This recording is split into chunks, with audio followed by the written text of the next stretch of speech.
অস্মিকার বাবা আর মায়ের লজ্জা নেই, তাই লোকের কাছে হাত পেতে ভিক্ষা করে ইঞ্জেকশন কিনতে হচ্ছে মেয়ের জীবন বাঁচানোর জন্য। ঠিক শুনছেন।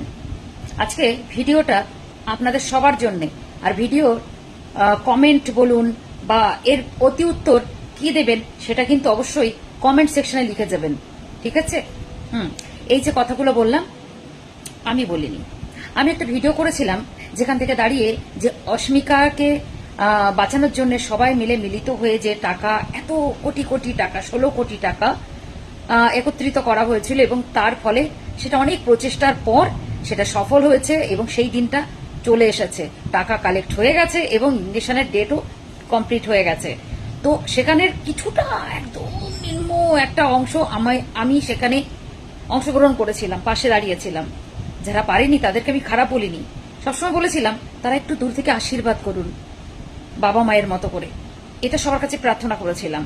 এবং ইঞ্জেকশনটা ফাইনালি দেওয়া হচ্ছে দেখে আমি খুশি হয়ে একটা ভিডিও করেছিলাম যে অনেক অনেক আশীর্বাদ রইল, ও যেন মানুষের মতো মানুষ হতে পারে, বড় একটা মানুষ হতে পারে, যেন ও বড় হয়ে সবার পাশে এরকম ভাবে দাঁড়াতে পারে যেভাবে ওর জীবনটা আজকে বেঁচে গেল, ঠিক তেমনি ভাবে।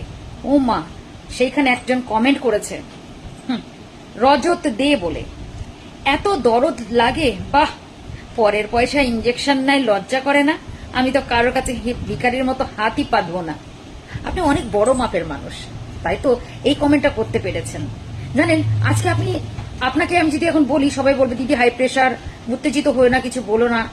আজকে আপনাদের কাছে আমি ছেড়ে দিলাম, এই উত্তরটা আপনাদের দিতেই হবে, না হলে কিন্তু আমি ভাববো আপনারাও এর সঙ্গে সহমত প্রকাশ করছেন। তো আশায় রইলাম। আর যদি আপনারা উত্তরটা না দিতে পারেন, পরের ভিডিওতে কি উত্তর দিতে হয় সেটা আমি দেব। ভালো থাকুন সবাই।